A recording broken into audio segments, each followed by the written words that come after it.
दोस्तों कहते हैं कि जब चुनाव नजदीक आते हैं ना, तो किसी भी राज्य की जनता वहां की सरकार के तमाम झूठों की पोल खोल देती है और हिसाब कर देती है जो भी अभी तक उनसे बोले गए हैं। क्योंकि जनता ना सब कुछ जानती है। ऐसा लगता है नेताओं को, राजनेताओं को, कि जनता की आंखों में धूल झोंक कर बहुत सी चीजें जो है उनकी नजरों से ओझल की जा सकती है, लेकिन ये मुमकिन नहीं है क्योंकि जनता जनार्दन जो है वो सब कुछ जानती है। अभी इस वक्त मध्य प्रदेश में चुनाव हो रहे हैं, आज वोटिंग हो रही है मध्य प्रदेश में, लोग घर से बाहर निकल रहे हैं, वोट कर रहे हैं। इसी बीच स्मृति ईरानी जी का एक वीडियो जो है दोस्तों वो जोरों शोरों से वायरल हो रहा है सोशल मीडिया पर। उन्होंने जो कहा है, कोरोना को लेकर उन्होंने जो बयान दिया है और कांग्रेस पर जो कोरोना को लेकर तंज उन्होंने कसा है, कहीं ना कहीं अपने बयान में स्मृति ईरानी खुद ही फंस गई है। मगर वो कैसे, इस खबर में मैं आपको बताऊंगी। नमस्कार, मेरा नाम है जयंती झा और आप देख रहे हैं टीवी 10 भारत। दोस्तों, सिलेंडर पर सवाल पूछ लो तो स्मृति ईरानी जी गायब हो जाती हैं। चीनी पर सवाल पूछ लो तो स्मृति ईरानी जी गायब हो जाती हैं। कोरोना के वक्त में भी कहीं से कहीं तक दिखाई दी नहीं थी स्मृति ईरानी जी। बावजूद इसके अब स्मृति ईरानी ने एक बयान दिया है। हालांकि ये बयान आप कह लीजिए कि चुनाव मतदान से पहले का बयान है, लेकिन इन्होंने जो बयान दिया है दोस्तों इस वक्त चर्चा का विषय बना हुआ है। क्योंकि कोरोना को लेकर इन्होंने कहा है कि जिस वक्त कोरोना काल में मौत सर पर मंडरा रही थी, उस समय कांग्रेस का एक भी नेता दिखाई नहीं दिया, लेकिन भारतीय जनता पार्टी के कार्यकर्ता होने के नाते मैं डंके की चोट पर कहती हूं कि भाजपा का हर कार्यकर्ता जनता के बीच जाकर उनको मास्क और सैनिटाइजर उपलब्ध करवा रहा था, मास्क और सैनिटाइजर बांट रहा था।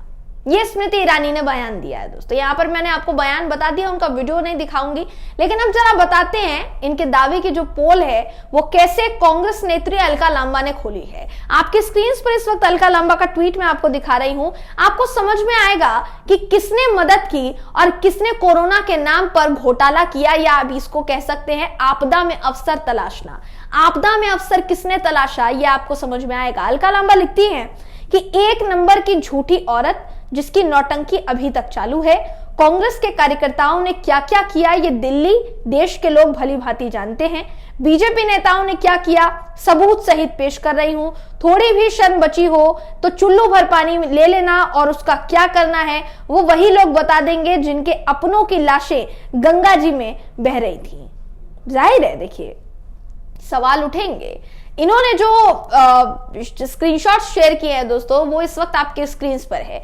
देखिए, एक तो खबर है असम से जुड़ी खबर है और ये 2022 की खबर है। आप कह सकते हैं कोरोना का दूसरा काल जो है वो चल रहा था। कोरोना की जो दूसरी लहर थी वो जारी थी और उस समय देश में त्राही त्राही मची हुई थी, लेकिन हमारे देश की जो सत्ताधीन पार्टी है दोस्तों वो चुनाव प्रचार में व्यस्त थी। इन्होंने, अलका लांबा ने जो स्क्रीनशॉट शेयर किया है उसमें पहला स्क्रीनशॉट असम से जुड़ा हुआ है जिसमें लिखा है कि पीपीई किट घोटाला जिससे जोड़ा जा रहा है सीएम हेमंत बिस्वा शर्मा की पत्नी का नाम। यानी पीपीई किट घोटाला हुआ था और ये जो घोटाला हुआ दोस्तों इसमें सीएम हेमंत बिस्वा शर्मा की पत्नी का नाम सामने आया था। इसके अलावा एक और देखिए खबर है, हिमाचल की खबर है, पीपीई किट घोटाले में बीजेपी प्रदेश अध्यक्ष का इस्तीफा, स्वास्थ्य निदेशक पहले ही गिरफ्तार।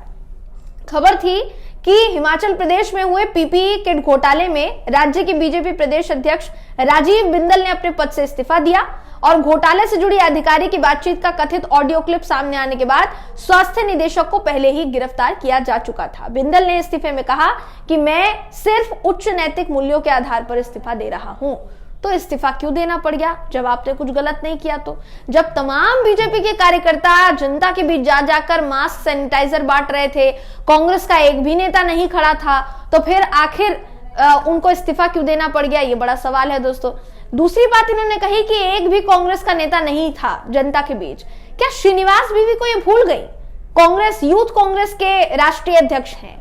उन्होंने एक एक व्यक्ति जिसको जरूरत पड़ी उसको ऑक्सीजन का गैस सिलेंडर उपलब्ध कराया, अपनी जान पर खेलकर उपलब्ध करवाया, लेकिन करवाया। तो क्या स्मृति ईरानी जी को झूठ बोलने में मजा आता है? स्मृति ईरानी जी के इस बयान पर आप क्या सोचते हैं दोस्तों? अपनी राय कमेंट करके जरूर बताइएगा।